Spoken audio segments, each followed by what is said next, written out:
I'm Roman Yossi of the Nashville Predators. I'm Dante Fabro of the Nashville Predators. This is Philip Forsberg of the Nashville Predators. I'm Colton Sissons of the Nashville Predators. I'm Eustace Aros of the Nashville Predators. You're listening to the Renegades of Puck with Crazy Charlie. Welcome to the bunker. Welcome to the Renegades of Puck podcast. I'm your host and captain, Crazy Charlie Saunier. And before we get to the No Half Step in Hockey coverage, please let me direct you to our home website, renegadesofpuck.com.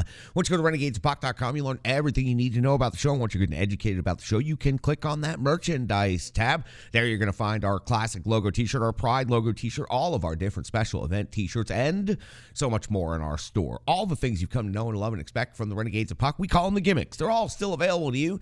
Socks, wall art, throw pillow, bed sets, and so many more things. I think 85 total items in our online store with our logo on it. After all, we've sold out so that you can buy in. We'd appreciate if you'd pick up some Renegades of Puck merchandise today. Social media is of critical importance to this operation, so please listen up and here's how you can help us out. You can find us on Threads, TikTok, Facebook, Instagram, and yes, you can still find us on X, but we are hoping to start limiting our posting on there here coming up soon. Most importantly right now, we are on a campaign to bolster our YouTube page. So please give us a follow and a subscription along on our YouTube page and turn on those notifications. And please click on those links, spread them around, share them with all of your hockey-loving maniac friends. We're trying to get those numbers up just a little bit. We have some ambitious plans, just like with the audio podcast, to really improve what we are doing on our YouTube channel. And we are offering a wide variety of playlists. We have game previews, we have Brian, we have recaps, we have analysis, we have Renegades of Puck special commentaries, we have all kinds of different things on our YouTube page. So make sure you're checking that out and give us a little bit of support there today. The audio podcast is doing tremendous. Thank you so much to each and every one of you Renegades out there. We just surpassed 6 million downloads and replays for the year 2023. At the end of 2022, we had reached 1 million in the final, and I mean this, in the final minutes of the year. And what an accomplishment and what a great moment that was. But now with some new ambitious and very lofty goals for 2023, we've already eclipsed those benchmarks. So again, thank you guys. It is just to show you how much the power of the show is and what we have done here in the bunker and with the Full Press Predators podcast in the last 2 years. It's simply incredible. Thank you guys. That's really all I can say. But over 6 million downloads and replays for the year. Check out the audio podcast today, as I know everyone has been doing so. So again, thank you. That's it's really, truly, I can't say it enough times, but I'll move on. Venmo. You can scan the QR code that's currently on your screen or just search Renegades of Puck in Venmo to become a financial backer of the Renegades of Puck. Every dollar goes a long way to helping us out here in the bunker and in the trenches. So appreciate each and every one of you once again for helping us out with that. Now, let's get to the No Half Step in Hockey coverage. It's time for me to deliver the goods. It's time for Operation number 805. That's right, show number 805. And at this moment in hockey history, the Nashville Predators, after 4 games played on the season, have fallen to 8th in the Central Division. Last place, that is, at this time, with a record of 1-3. They have just 2 points on the season. The good news, the silver lining aspect of the standings at this moment in time, is that even with the Predators being in last place, they're only 4 points behind the first place Colorado Avalanche. The Avs moved to 3-0 after last night's action, now have 6 points on the season, and truly do look like a very strong candidate to run away with the division this year. The Minnesota Wild are currently in second place, tied with the Chicago Blackhawks with 4 points. And then you'll find the St. Louis Blues and the Dallas Stars by way of losing their lead late in Vegas last night. Dallas Stars fell in the shootout, so they also have 3 points. And then you'll find the Arizona Coyotes and the Nashville Predators with 2 points. The Preds in last place by way of playing the most games in the Central and having be tied for the least amount of points. Now, moving on to the next game, as the sample size and the numbers and the data continues to increase, we'll have, of course, more things to talk about. Now, the Predators' next game in the yo-yo schedule at the beginning of the season takes place on the road. They have a record of 0-2 on the road. They have scored 9 goals in the season. They have given up 14. Now, after the Nashville Predators take on the New York Rangers in Madison Square Garden, which is their next game, they will be back home on the yo-yo one more time, but this time, for the first time all season, they will play more than 1 game in a row at home. Saturday, they'll be home to face off against the San Jose Sharks. Tuesday versus Vancouver, and then a slight break, just a couple of days, the 28th of October versus the Toronto Maple Leafs. Then, lengthy road trip, as we always know, happens at the beginning of November. It starts this year on Halloween, and it's in Vancouver. So the Preds will play the Canucks 2 times in 3 games, and then off to Seattle on the 2nd, and then the road trip continues, and you don't want to know where they're going after Seattle. When it comes to the New York Rangers, which is the Nashville Predators' next opponent, it's the first of 2 regular season meetings between these 2 interconference squads. 12-2 will be the next time the Preds face off against New York Rangers. That's when the Rangers will be here at Bridgestone Arena. Now, the Rangers on the season have a record of 2-1. That's good for 4 points. They are 3rd in the Atlantic Division. They're 1-0 on home ice. That victory came against the Coyotes. They have a +3 goal differential on the season. Now, again, only 3 games, so let's just recap what the Rangers have done so far. They opened the season with a 5-1 win at Buffalo, but then looked absolutely lifeless in Columbus against the Blue Jackets in a 5-3 loss on the 14th of October. And then the 16th, when they opened up their home schedule at Madison Square Garden, a lot more life, a lot more energy versus the Arizona Coyotes. The score, not necessarily indicative of how the Rangers played. The first period, the Rangers were fantastic in this 2-1 victory. Second period, kind of flat. Third period, another really good, strong game. And these 2 teams got after each other physically, and it lasted well after the final horn in the third period. So the Arizona Coyotes, clearly a rambunctious team coming from the Central Division going to Madison Square Garden. The Rangers are going to be prepared for another rambunctious team in Nashville coming in next. For the Rangers, their next game after the Preds, just to give you an indication of what they're setting up for, will take place Saturday, and that will be on the road in Seattle. Now, for the Nashville Predators, they do have 1 injury to report, and it is Schenn, still day-to-day, lower body injury. No report on a time frame. No report, honestly, since the initial Schenn is going to be out day-to-day, lower body injury. That's the only thing we've heard. It's been suspiciously quiet 3 games later, a week later, that we don't seem to know anything more about the potential time frame for Schenn's return, but he has not been at practice, and he's certainly not been in the lineup.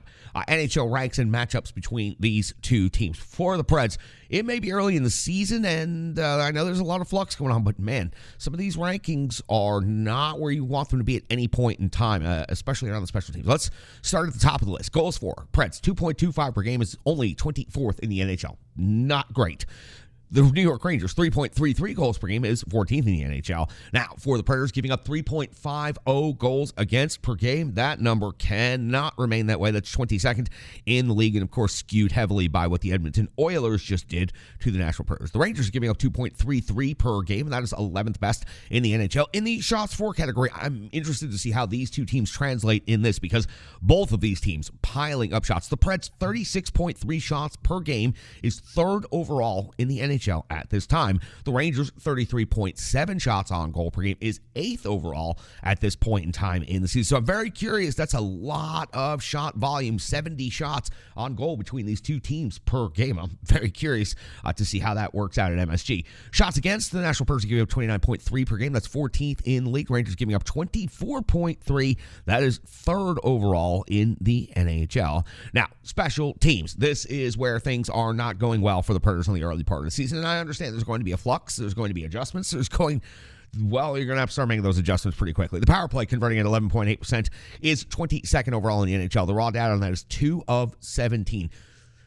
2 for 17 on the season. New York Rangers converting at 30%. That's 7th best in the league. They've converted 3 times out of 10 total opportunities on the season. Now, the penalty kill is where the Nashville Predators are really, really, truly struggling. Now, the power play, I can understand. New coach, new system, new players, getting to know each other as the power play, not connecting right away. I understand, but the penalty killing is the same. It's the same at every level, everywhere.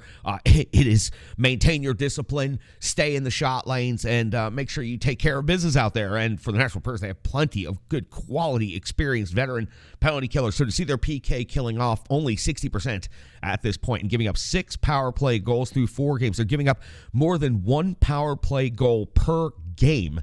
31st out of 32 teams in the NHL. The Rangers penalty kills, giving up 2 power play goals in the season. They're killing off 77.8%. They are good for 23rd overall in the league at this point in time.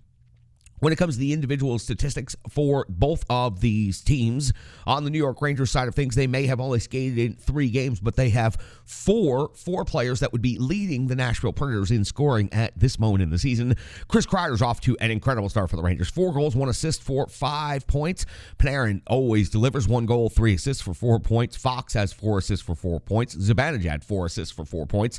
And Gustafsson, just to show you where the drop-off starts, 1 goal, 1 assist for 2 points. Shesterkin in net has played all of their games, just like UC Saros has started all of the Predators games. Shesterkin is 2-1, a .904 save percentage, a 2.38 goals against average, and he's also already faced a penalty shot early on the season against the Arizona Coyotes just the other night, late in the third period at MSG. Came up with the big stop while the Rangers were leading by 1 goal. The stats over on the Nashville Predators side of the ledger: Colton Sissons still leads the team in scoring. His 3 goals is tops on the team, and total of 3 points is also tied for tops on the team. O'Reilly at 1 goal and 2 assists for 3 points. Forsberg, 0 goals, 3 assists for 3 points. Parsonen, 2 goals, 0 assists for 2 points. And Novak, 2 goals, no assists for 2 points. UC Saros' numbers took a significant hit against the Edmonton Oilers. His record falls to 1-3 on the season. Save percentage, .887. Goals against, 3.41. Has that 1 shutout against the Seattle Kraken, but now has lost to Tampa Bay, Boston, and, of course, the Edmonton Oilers last night at Bridgestone Arena. So for UC Saros, he's not the fastest starter in the season. This is not on UC Saros necessarily, but we do typically see in October his save percentage dips below 9 and his goals against goes above 3. That's typically where the switch flips and UC Saros starts to take over for the season. This is a little bit of a different circumstance than previous seasons, though. But UC Saros, Philip Forsberg, their trends are continuing on into this season under yet another coach for them. So that's got you all set up for the Nashville Predators in New York to take on the Rangers at Madison Square Garden. Very curious to see if the Preds can put together a solid road performance. They played okay in Boston, but of course, power play, penalty kill, awful. Same thing can be said in Tampa. They played okay at stretches. I need to see them put together a good road game at Madison Square Garden. Regardless of the results, I need to see the Nashville Predators put together a strong hockey game. It will be the 5th game of the regular season for the Preds, and they're going into New York to face off against their 5th consecutive team that was in the playoffs from last season. Tough schedule to start the season, but for the Nashville Predators, it's been a good measuring stick, and there's an awful lot that we can talk about. Let's start by going back.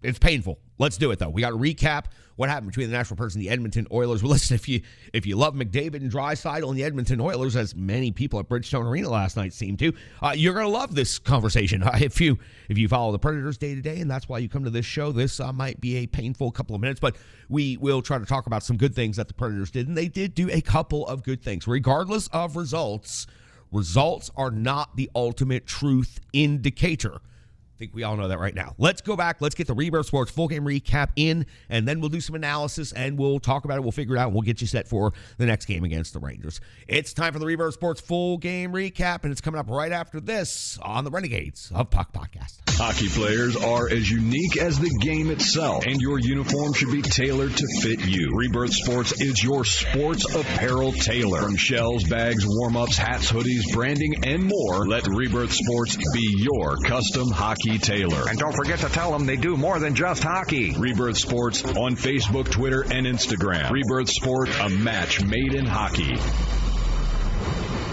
Welcome back into the Renegades of Puck podcast. It's now time for the Rebirth Sports full game recap. You give me 10 minutes, I'll give you the entire game. All the goals, all the big plays, penalties, and everything else that matters from the game recap. And here we go. Here's how Andrew Burnett deploys his lines for the following contest. Forsberg, O'Reilly, Parsonen, Nyquist, Glass, Smith are your second line. Tomasino, Novak, and Evangelista make up your third line. Trennan, Sissons, and Sherwood make up your fourth line. Yossi and Fabro, McDonough and Carey, Luzon and Barry make up your defense pairings. UC Saros gets to start in net, and we're all the way back at October the 17th, the year 2023, and the Nashville Predators were facing off at Bridgestone Arena against the Edmonton Oilers. We're just 12 seconds into the game. Campbell coming up with a save on O'Reilly. It's the first shot on goal of the game, so obviously the first save for Campbell of the Oilers. 2:33 into the first period. It's Ernie. He misses the net with Saros down and out of position. Would have been a sharp angle scoring opportunity right here, but still Ernie misses one for the Oilers on this chance. 3:23 into the first period. Campbell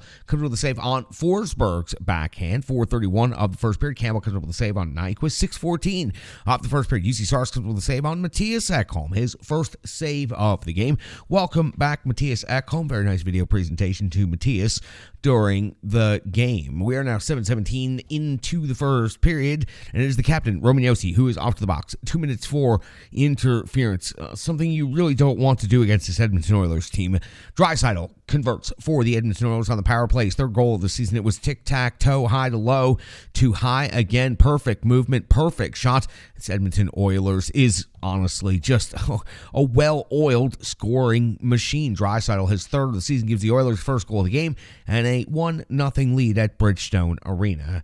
At 10:23 of the first period, it's Nurse off to the box. 2 minutes for cross-checking, putting the Nashville Predators on the power play. Campbell comes up with a save on Tommy Novak. Then Campbell comes up with another save on the captain, Roman Josi, and would follow it up with one more save on Philip Tomasino. It would be 13:38 back at even strength hockey when Edmonton would score its second goal of the period. It would be Hyman's first of the season. It would be a tap-in goal off of Nugent Hopkins' feed. Standing all alone at the back post, it was as easy as could be as the Oilers take a 2-0 lead in Nashville. Plenty of Oilers fans in the rink, by the way. A very loud roar when they scored this second goal.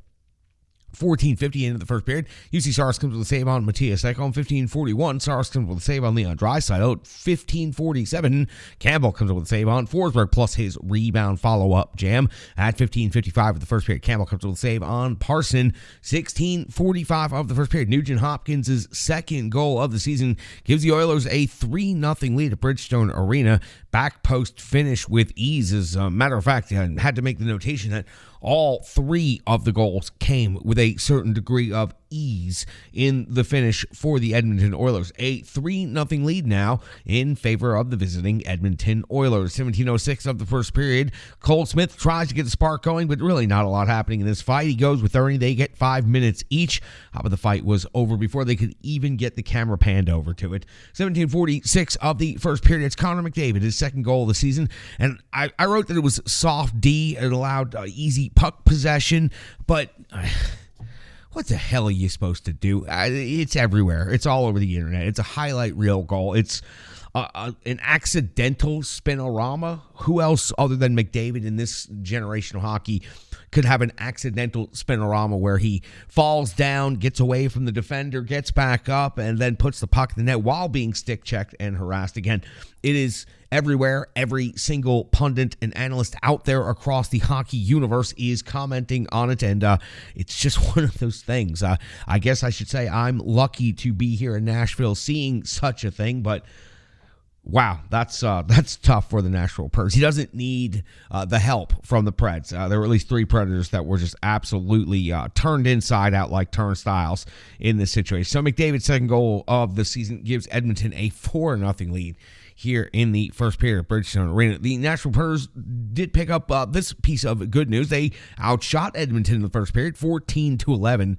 But down by 4 goals. We hit the start of the second period, and UC Saros is out of this game, and Kevin Lankinen is checking in his first action of the season for the Nashville Predators. 59 seconds, and McDavid's off to the box. 2 minutes for cross-checking, giving the Nashville Predators at least something to work on. Tommy Novak would convert on the power play for the Preds. His second goal of the season would be a wrist shot from the slot, and the feed came from down low below the goal line from O'Reilly, more towards the corner, I should say. Tommy Novak converts his second goal of the season, gets the Preds on the board, 4-1 now in favor of the Edmonton Oilers. 2:23 of the second period. Cece's off to the box. 2 minutes for hooking on Nyquist's scoring chance off of the rush. After seeing 2 penalty shots called against the Predators early in the season, I somewhat anticipated this should have been called a penalty shot. Maybe I'm biased because of the previous penalty calls and penalty shots against the Predators already this season, but I thought that Nyquist had a good enough clear scoring opportunity right here taken away to earn a penalty shot. But CC's off the box. 2 minutes for hooking. Preds seem to be gaining just a little bit of momentum, and that's when O'Reilly just unloads from the face-off circle, hitting the post.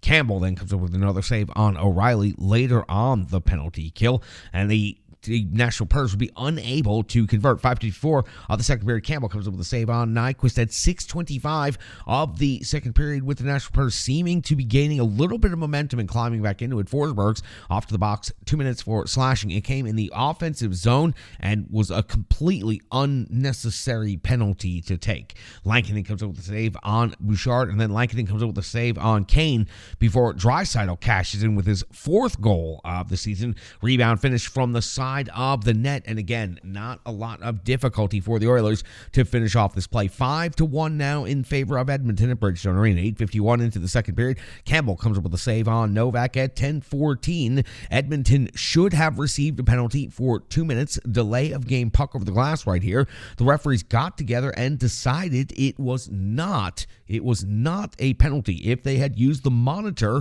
to check this, it would have been called a penalty. There's absolutely no doubt about it. The broadcast did a good job getting the replay on this one. So the Predators do not find themselves on the power play. Campbell in the next sequence would come up with a save on Forsberg, and also with a save on the captain of the Predators, Roman Josi. At 13:22 of the second period, Lankinen comes up with a save on Kulak. At 14:43 of the second period, Campbell comes up with a save on Josi. 15:27 though, Fogle, his first of the season, gives Edmonton a 6-1 lead. It was another setup by Nugent Hopkins, just a dominant performance by Ryan Nugent Hopkins at Bridgestone Arena tonight. 19:30 of the second period, Lankinen comes up with a save on Ernie off of the rush. We hit the end of the second period. Preds down 6-1, out shooting Edmonton 33-25.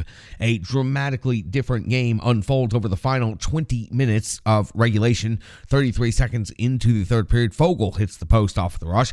2:46, Lankinen comes up with a save on Nurse. 3:55, Campbell comes up with a save on Luke Evangelista. 5:52, Campbell comes up with another save on Parsonen. 8:24, Philip Forsberg off to the box again in this game, this time 2 minutes for tripping. Lankinen does come up with a save on Brown. The good news for the Nashville Predators on this penalty kills, they did not have to face McDavid or Draisaitl. The Edmonton Oilers clearly comfortable up 6-1 in this game and not feeling the need to pour it on or rub it in or whatever it is you would want to describe it as. At 12:19 of the third, Lankinen comes with a save on Draisaitl. 12:35, Campbell comes with a save on Sherwood. 16:40, Campbell comes with a save on Tomasino, and just like the game itself, I kind of trailed off at that moment in the final minutes to make some notations. The final score of this game, Edmonton 6, Nashville 1. Nashville does outshoot their opponent again, outshooting the Oilers 42-30 in this game. But between Draisaitl, Nugent Hopkins, McDavid, the Edmonton Oilers just simply overpowered and just blew out the Nashville Predators. It's unfortunate to see that the penalties that the Nashville Predators were trying to clean up were taken in this game by the captain, Roman Josi, and by Philip Forsberg times 2. 2 of those 3 came back to really hurt the Nashville Predators, and they were trying extremely hard to limit the Edmonton Oilers' power play opportunities, as you have to do. They did convert once on their own power play, which is good news, good sign, good for Tommy Novak, but the Nashville Predators just simply overwhelmed, outmatched, and at this moment in hockey history are not in the same class as the Edmonton Oilers. It's been a few seasons since the Nashville Predators have been able to consistently compete against the Edmonton Oilers, and they are not there at this moment in time. An absolute blowout. The positive I can say for the Nashville Predators, besides outshooting their opponent by the end of this game, is they did not quit. They continued to play all the way through the final 60 minutes of regulation, which is a good sign for the future. But they have got to continue to work on some things, continue to grow, and this is one of those nights where just a superior NHL team came into your rink and just absolutely handed it to you. Can you learn something from it? Absolutely, and hopefully the Nashville Predators will be able to do so. That's going to do it for the Rebirth Sports full game recap. Even though the score was incredibly lopsided, still found some things to talk about. Analysis is coming up here in the next segment, so we appreciate you sticking around right here on the Renegades of Puck podcast. podcast. Hello, hello, hello. I'm Tracy, owner-operator of Strong Style Fitness. And that's me and my training assistant, Rizzo. And we are here to bring you fitness that meets you where you are by offering circuit classes, bar-inspired classes, Tabata workouts, boot camps, guided stretching, and more, all taught by a certified personal trainer, me. To learn more, go to our website, strongstylefit.com. Subscribe on YouTube at Strong Style Fitness. Follow on social media at Strong Style Fit. But most importantly, let's get you moving. It doesn't matter if it's your first workout or you've been doing it for years. Strong Style Fitness has the workout that meets you on your journey and helps you along the path to a happier, healthier life. I understand where you've been, what you were going through, and where you were going, and I want to take you there. We'll see you on the mat. Mwah. UC Saros got his fourth consecutive start for the Nashville Predators to open the season. And the question I asked as soon as I saw that announcement was, should he have started? 3 tough games to start the season, 1 victory, and you got to get Lankinen in there at some point in time. UC Saros never had a chance in this game. The ease with which the Edmonton Oilers were razzle-dazzling, globe-trottering, and making the Predators look like me on defense at times out there. But UC Saros never had a chance in this game. He ends up going just 20 minutes. He ends up stopping 7 out of 11 for 4 goals against. That's why UC Saros' numbers have taken such a big hit. .887 save percentage, 3.41 goals against average after 3 games and a period played in net. Now, Lankinen came in to start the second period, comes in cold, but had to know, probably by the way things were going throughout the first period, that he was going to get the call.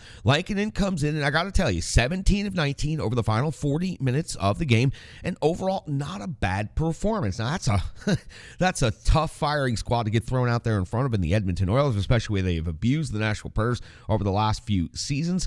But Lankinen, I thought, came in and put up a respectable performance, and I understand that towards the end of the game, the Edmonton Oilers were not running their number 1 power play unit out there, and they were perhaps holding back a little bit, but Lankinen still had to put in 40 minutes of professional hockey out there at an NHL level, and he was able to do so. 17 out of 19, only 2 goals against. Still not going to make his numbers look very good for the season, but Lankinen comes in relief and does an okay job. One positive I do want to talk about from this Predators team in this game. Tommy Novak picked up a goal in this game, almost had at least more than one. 6 shots on goal, 18:04 time on ice. That goal came on the power play, and what a sweet goal right there. Gets the puck in the slot from O'Reilly. Hold, shoot. The patience and the awareness and the finish. Tommy Novak is showing that he can do this at a very, very high level in the NHL. His 2 goals, only 1 off the pace for the lead for the team at this point in time, and he's got the Preds power play goal from this game. 6 shots on goal, also impressive. The Nashville Predators piled up shots on goal by the end of this thing. 42 shots on goal total, and it was Novak having six of those. Only 18:04 on time on ice. The forwards, for the most part, we'll get to that category when we get to the box score. The forwards were much more limited. Time on ice was much more balanced and spread out because the score was frankly so lopsided. Now, there's a couple of things I want to get into right here that I was not happy to see this. The Nashville Predators have talked nonstop since the opening afternoon of the season in Tampa Bay about not taking penalties, not putting the other team on the power play, and not putting themselves in a bad situation. Right now, the Preds PK is 31st in the league. So, understanding that and knowing the team has discussed this numerous times, and it's even been all over the broadcast, to see the Nashville Predators' only penalties in this game be on the captain, Roman Josi, and one of their most experienced players, Philip Forsberg. It's leaders taking bad penalties. It's completely the opposite of what the Nashville Predators were looking for. The first Philip Forsberg penalty, 200 feet from his own net in the slot after the play was gone, a slashing penalty that never should have happened. The captain, Roman Josi, picks up interference in the neutral zone. Forsberg picks up another one. 2 power play goals against. These are the leaders of this Nashville Predators team. With all of the change and all of the differences from last year to this year, Josi and Forsberg are 2 of the more significant players and leaders on this team, and they know, and everybody knows, that they cannot be taking these bad types of penalties. So I was highly disappointed to see the leadership of the team not following the example that they had said they wanted to put out there for the team in this game. Special teams is something we definitely have to talk about. We're going to continue talking about. Andrew Burnett says it's a work in progress, and it absolutely is. Seeing Tommy Novak convert on the power play was good. Seeing some of the faster puck movement, honestly, and I know this sounds so easy, put on the tape of the Edmonton Oilers power play and watch what they do. I understand that no one else is going to be able to put the skill of Nugent-Hopkins and McDavid and Draisaitl and Bouchard all out there together at the same time. There's no one else in the NHL who can do that right now. But just study what they do. Their passing, their puck movement. It makes it look so easy. And for the Nashville Predators, it looks more like a struggle out there. So the special teams, 22nd on the power play. It's a work in progress, and I'm willing to accept that. I'm also perhaps maybe a little bit less angry about the power play this morning because they did score a power play goal against the Edmonton Oilers. But the PK, again, penalty killing is penalty killing. It doesn't matter what level of hockey you play. For as long as you've played the game, there's one less of you than there are of the other team. That simplifies everything. You stay disciplined in your box. You make sure you get in the shooting lanes. You make sure you try to disrupt passes, and you dump pucks down the ice, and you go for a change. Penalty killing should be better than this for the Nashville Predators, especially when I look down the list and I see McDonough, and I see Barry, and I see Fabro, and I see Carrier. These are good penalty-killing defensemen and have been good penalty-killing defensemen in their careers, no matter how long or short they've been in the league. So very, very disappointed to see that the leaders of the team put the Preds in bad positions on special teams, and then to see the special teams, frankly, just not be able to convert. And listen, the penalty kill is not going to do very good against the Edmonton Oilers. Again, I can't say it enough. So let's instead of going in circles around the Edmonton Oilers and just continuing to come back to how good they are, let's just acknowledge them. That's the thing these days, acknowledging greatness of the Oilers.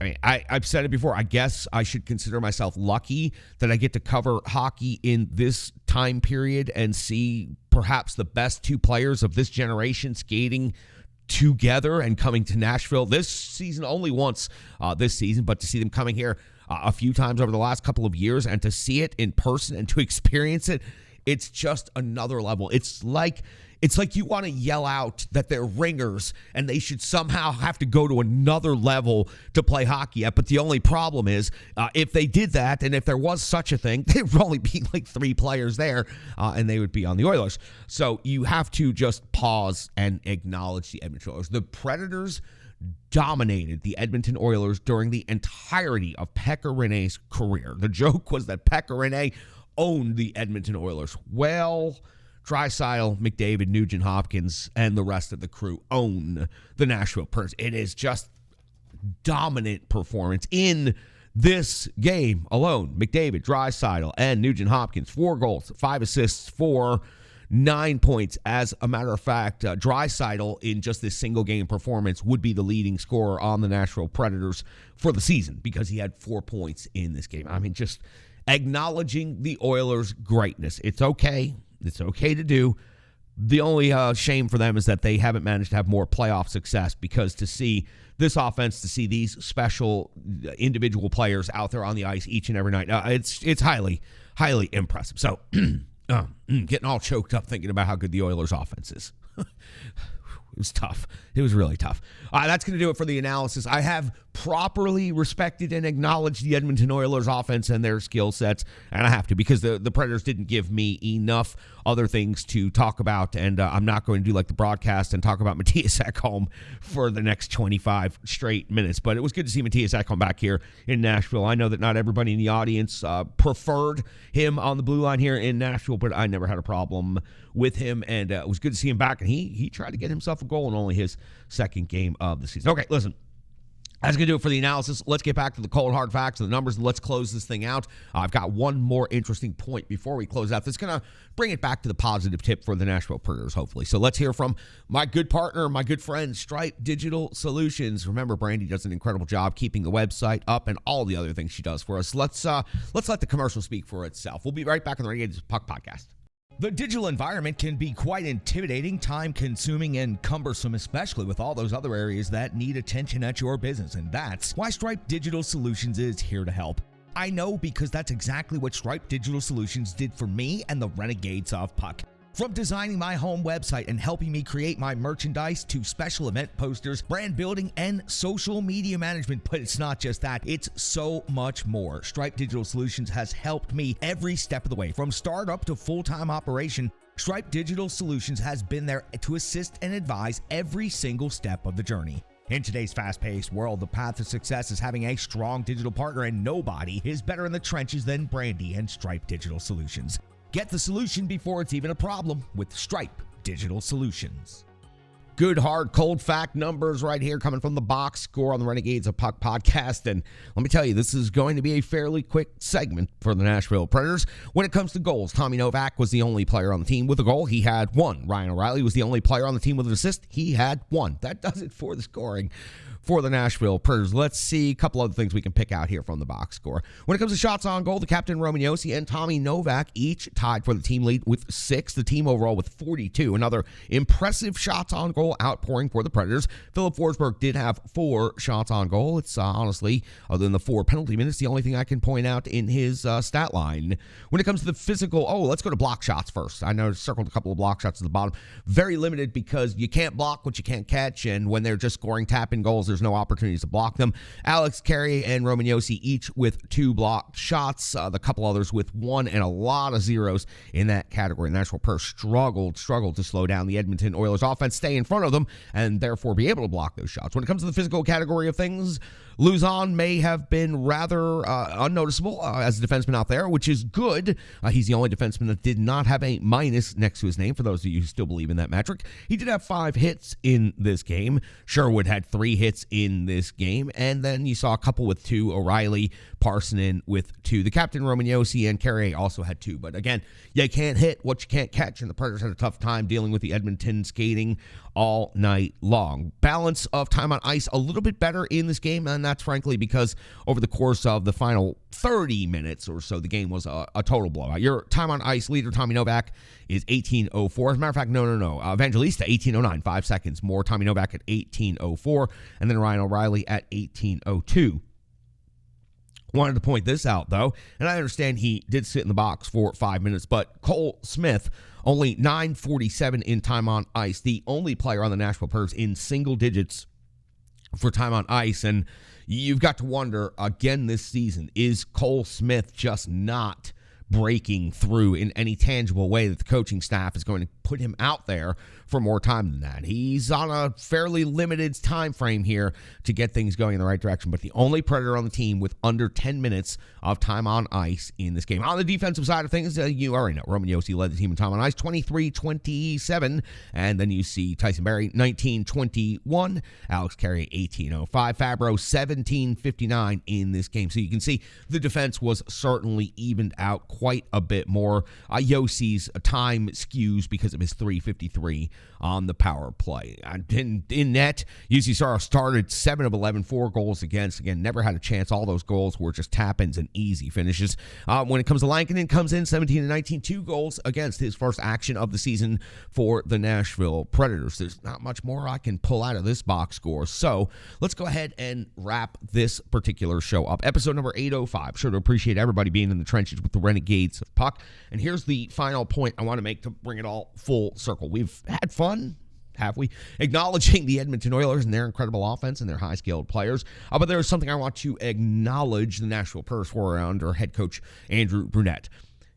In the third period last night, the Nashville Predators were still competing. They were still competing to the point that they went from 33 shots on goal to 42. So 9 shots on goal in the third period during a blowout. It's not the most impressive number you'll ever see, but the Preds were trying to generate scoring chances still at the end of the game. They were not rolling over. It did not seem as the team had given up at any point in time. And this, while the results are just awful to look up at the score and see at the end of the night for the home team players and for the home team's crowd, this is perhaps something that can be built off of. Never quitting is definitely a thing that a team builds up as they, gain chemistry, cohesion, as they grow together. New coach, new GM, a lot of new players and moving parts. Something to bring them together, like getting blown out, but not giving up on each other, not giving up on the game, not giving up on the home crowd. That is something that you can work on. Now, they've got that long road trip coming up here at the end of the month, as they always do, and it looks like it's shaping up as it typically does. In years past, the Predators have gone on the road with perhaps not the best record to start the season, not the best starting goaltender in UC Saros, and his numbers not going the right way. Philip Forsberg not being in the scoring lead that you would expect him to be in. So for the Nashville Predators, things are kind of lining up like a typical season for the Nashville Predators. Now, a lot of change, a lot of flux, yet still kind of a slow start, a big road trip to the West Coast coming up. The Predators didn't quit in this game, and Andrew Brunette made mention of that afterwards, said hard to be disappointed in the team when they didn't quit and they didn't give up. And that's exactly the notation I made here at the very end. As I was trailing off and there was really no more notes to take, I thought to myself, wow, the Preds are still pressuring the Oilers out there. They're still trying. They're still getting after them a little bit. And that was very, very good to see, and something that the Preds can build off of. All we can do is continue to observe it and see how that adds to things. But if the special teams can start to make the adjustments they need to make, correct themselves a little bit, and the Preds can continue with this never quit, never say die attitude, finishing out games, finishing out periods, well, then the Nashville Predators do have something they can build off of. And I'm very much looking forward to seeing that, continuing, tracking that, and moving forward. New York Rangers next on the road, then back home for San Jose, Vancouver, and Toronto. Wow, what a start to the season. We're already 4 games in. The Preds find themselves in 8th place, but only 4 points behind the Colorado Avalanche for first place in the Central. That's going to do it for the first week of the regular season. Man, I consumed a lot of hockey over the last few days, staying up, watching all those late night games. Got to start getting out in the bunker and recording these shows better. Having more fun watching hockey right now, though. That's going to do it for Operation Number 805. Sure to appreciate each and every one of you for jumping in the trenches with the Renegades of Puck. We appreciate your viewership, listenership. We appreciate your time, and most importantly, we appreciate each and every one of you back in the bunker Thursday night, recapping Nashville Predators New York Rangers. Will have that instant analysis and reaction out immediately after the game. Full episode 806 will be out the next morning. You can book it right here with the Renegades of Puck. We got you for each and every game of the season. Nashville Predators breakdown on the Full Press NHL Network as part of the Full Press Predators podcast. I'm your host and captain, Crazy Charlie Saunier. Stick taps, love.